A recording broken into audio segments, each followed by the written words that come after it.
अभी हमने पढ़ा कि रेस्पिरेशन को हम 3 स्टेप्स में पढ़ेंगे, breathing, external respiration and internal respiration. Breathing के भी 2 स्टेप्स हैं, इंस्पायरेशन या इनहेलेशन और एक्सपायरेशन या एक्सहेलेशन। पहले इनहेलेशन पढ़ते हैं हम या इंस्पायरेशन पढ़ते हैं। इंस्पायरेशन को साधारण शब्दों में हम कह सकते हैं सांस का अंदर लेना, ब्रीदिंग इन। देखिए, ये हमें मालूम है कि जो एयर प्रेशर है एटमॉस्फेयर का वो 760 मिलीमीटर मरकरी होता है। लंग्स में भी एयर का प्रेशर 760 मिलीमीटर मरकरी होता है। और हमें ये भी मालूम है कि जो गैसेस हैं, एयर है, वो अपने हमेशा हाई पार्शियल प्रेशर से लो पार्शियल प्रेशर की तरफ मूव करती है। तो अगर हम ऑक्सीजन अंदर लेते हैं लंग्स में, तो ये आवश्यक है कि लंग्स का प्रेशर एयर का थोड़ा कम हो, जिससे कि हम बाहर से ऑक्सीजन को अंदर ग्रहण कर सकें।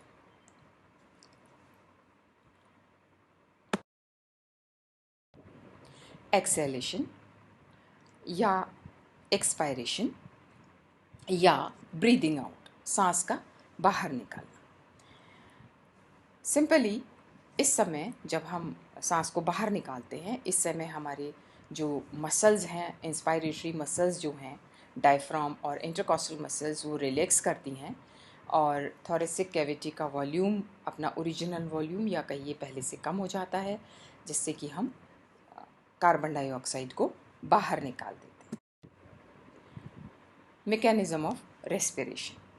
अब हम पढ़ेंगे कि रेस्पिरेशन की मैकेनिज्म क्या है, कैसे होता है, ब्रीदिंग हम कैसे करते हैं, सांस हम कैसे लेते हैं और कैसे छोड़ते हैं।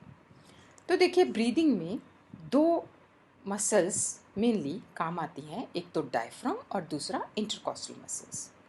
Diaphragm is a musculofibrous structure.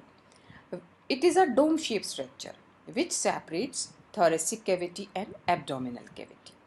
Diaphragm एक डोम शेप संरचना है जो कि हमारी वक्षीय गुहा और उदरीय गुहा को अलग करता है। इंटरकॉस्टल मसल्स हमारी रिब्स के बीच में होती हैं, हमारी पसलियों के बीच में होती हैं। इंटरकॉस्टल मसल्स भी 2 तरीके की हैं, एक्सटर्नल इंटरकॉस्टल मसल्स जो कि रिब्स में बाहर की तरफ हैं और इंटरनल इंटरकॉस्टल मसल्स जो कि रिब्स में अंदर की तरफ हैं। पहले हम इंस्पायरेशन पढ़ते हैं। इंस्पायरेशन मतलब सांस का अंदर लेना, ब्रीदिंग इन। इस समय डायफ्राम, जैसा भी अब पहले मैंने आपको बताया कि ब्रीदिंग में 2 तरह की मसल्स मेनली काम में आती हैं, डायफ्राम एंड इंटरकॉस्टल मसल्स। तो ये आप डायग्राम में देख सकते हैं कि जो डायफ्राम है ये डोम शेप स्ट्रक्चर है नीचे, और इंटरकॉस्टल मसल्स रिब्स के बीच में आपको डायग्राम में दिख रही होंगी। तो जब हम सांस अंदर लेते हैं, जब हम इंस्पायरेशन करते हैं, उस समय एक्सटर्नल इंटरकॉस्टल मसल्स में कॉन्ट्रैक्शन